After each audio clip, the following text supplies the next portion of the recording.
Hello everyone, welcome to मेरो school platform. हामी inorganic chemistry class 12 को कपर भन्ने च्याप्टर पढिरहेका छौं। आजको क्लासमा हामी पढ्ने छौं properties and uses of copper. सुरु गरौं फिजिकल प्रपर्टिजबाट। Number 1, copper is reddish brown metal with a high lustre. However, its surface often tarnishes due to formation of oxide layer। यदि प्योर कपर हो भने त्यो के हुन्छ त हाई लस्टरको ब्राउन कलरमा प्रेजेन्ट भएको हुन्छ। तर यो चाहिँ एटमोस्फेरिक एयरमा यतिकै राखिराख्ने हो भने मोइस्चरको प्रेजेन्समा नर्मली के हुन्छ त अक्साइड लेयर फर्मेसन गर्छ र त्यो लस्टर के हुन्छ ट्रान्स हुन्छ। Number 2, it is good conductor of hit and electricity. Of course metal भएपछि के हुने भयो त गुड कन्डक्टर हुने नै भयो। नम्बर 3 मा it's melting point is 1083 degree Celsius and boiling point is 2567 degree Celsius. Number 4, it has specific gravity of 8.92. यो भयो फिजिकल प्रपर्टिज। अब हामी पढ्छौं केमिकल प्रपर्टिज। त्यसमा नम्बर 1 मा रहेको छ action of air. Dry air has no effect but moist air containing carbon dioxide gas forms a green layer of basic copper carbonate that is called malachite.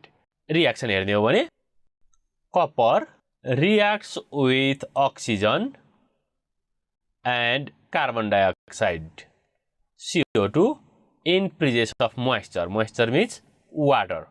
H2O gives CuCO3 copper carbonate dot copper hydroxide। यसलाई हामी के भन्छौं malachite भन्छौं र reaction balance गर्नको लागि अगाडि 2 राख्नु पर्ने हुन्छ। On heating in air at 900 degree Celsius, copper forms cupric oxide or black oxide of copper। के हुन्छ त यदि हामीले एयरमा 900 डिग्री सेल्सियसमा हिट गरिदिने भने यसले ब्ल्याक अक्साइडको फर्मेसन गराउँछ। त्यो ब्ल्याक अक्साइड केसको हो त भन्दा क्युप्रिक अक्साइडको हो। रिएक्सन हेरौं 2Cu copper plus O2 at 900 degree Celsius gives CuO, that is cupric oxide. On further heating above 1100 degree Celsius, copper gives cuprous oxide or red oxide of copper। यदि temperature increase गरेर 1100 बनाउने हो भने चाहिँ त्यहाँ cupric अक्साइडको सट्टामा के बन्छ त क्युप्रस अक्साइड बन्छ। 4Cu plus O2 gives 2Cu2O। This is cuprous oxide। यसलाई हामी रेड अक्साइड भनेर पनि भन्ने गर्छौं। नम्बर 2 मा रहेको छ action with water. Copper is not attackable by water at ordinary temperature but red hot copper react with steam to form cupric oxide. के हुन्छ त कपर हुनु पर्यो रेड हट र यसले रिएक्सन गर्ने केसँग त स्टीमसँग र यसले के दिने भयो त CuO क्युप्रिक अक्साइड र त्यस्तै गरेर हाइड्रोजन ग्यास चाहिँ के हुने भयो डिस्प्लेस हुने भयो। यो चाहिँ एकदमै धेरै टेम्परेचरमा। तर ऑर्डिनरी कन्डिसनको कुरा गर्छौं भने चाहिँ यो रिएक्सन हुँदैन। अब हामी हेरौं एक्सन अफ एसिड्स। ए मा विथ HNO3 अथवा nitric acid. Dilute nitric acid does not react with copper while moderately conc nitric acid, that means 1:1 ratio, is reduced to nitric oxide by copper। कपरले के गरिदिन्छ nitric एसिडलाई reduce गरिदिन्छ। आफू भने यानी कि copper भने के हुन्छ त्यहाँ अक्सिडाइज्ड हुन्छ। रिएक्सन हेरौं copper reacts with HNO3 and gives copper nitrate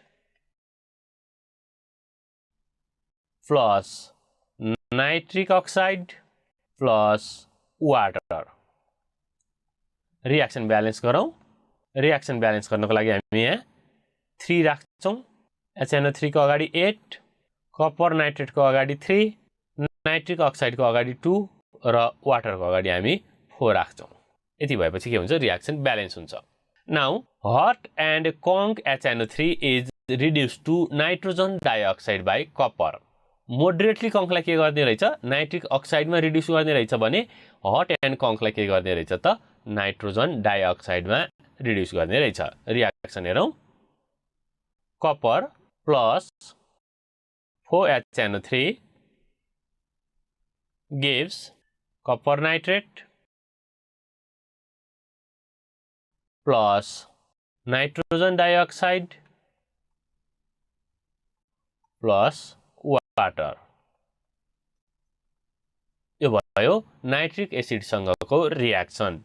अब हामी हेर्छौं सल्फ्युरिक एसिडसँगको reaction. B with sulfuric acid. Dilute sulfuric acid alone does not react, but in presence of air gives copper sulfate. Dilute sulfuric acid ले मात्रै त reaction गर्दैन, तर एयरको प्रेजेन्समा भयो भने चाहिँ रियाक्सन गरेर कपर सल्फेट बनाउँछ। रियाक्सन हेरौं। 2 copper reacts with 2H2SO4. यो के छ त डाइल्युट छ प्लस O2 एयरको प्रेजेन्समा। यसले के दिने भयो त? यसले दिने भयो कपर सल्फेट प्लस water.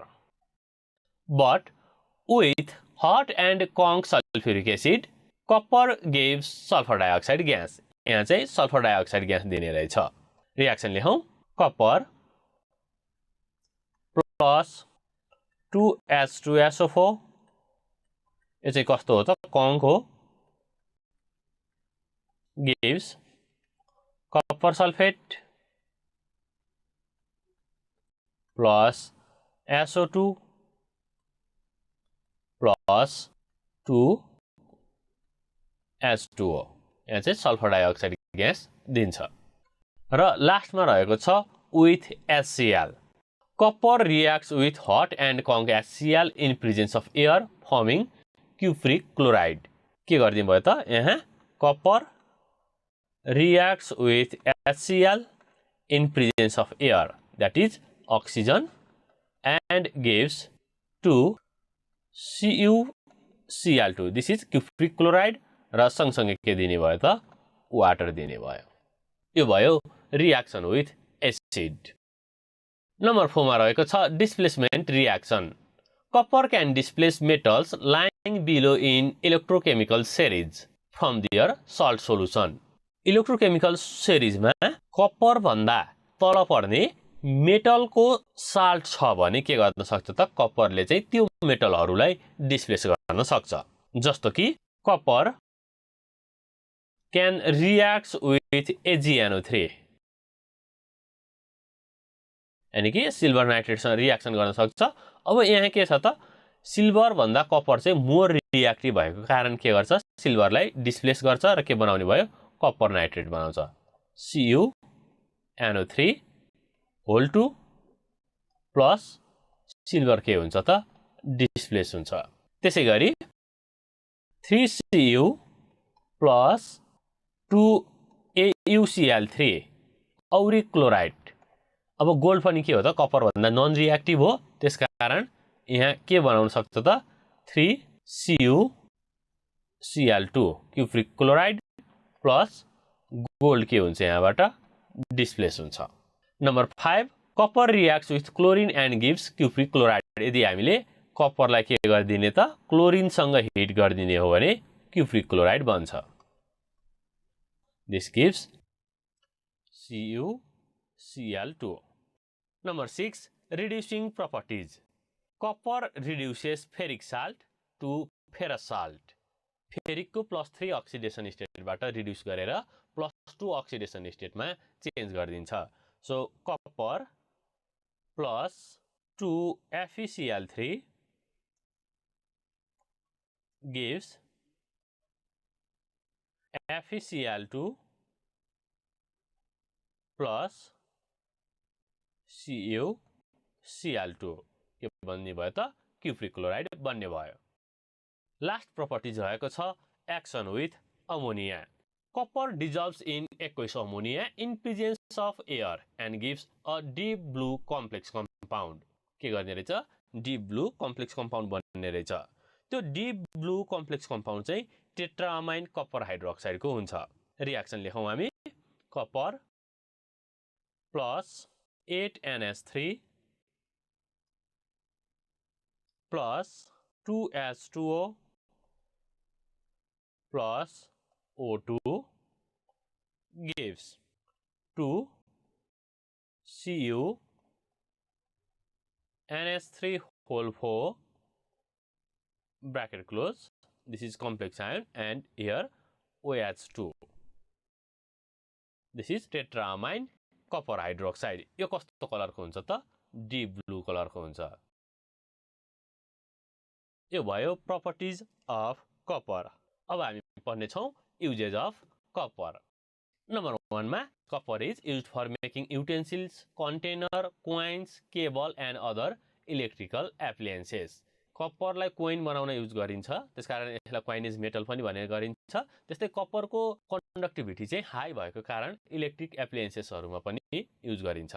सेकेन्डमा it is used for making various compound like copper sulphate, cupric chloride etcetera which are used as insecticide.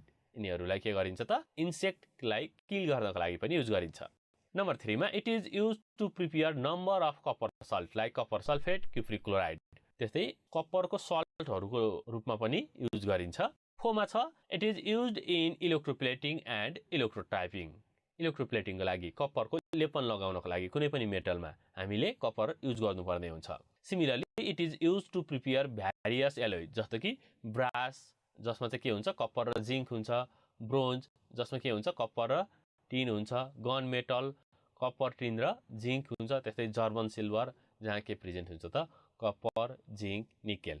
यस्तै डिफरेन्ट एलोयजहरु प्रिपेयर गर्न पनि कपरलाई युज गरिन्छ.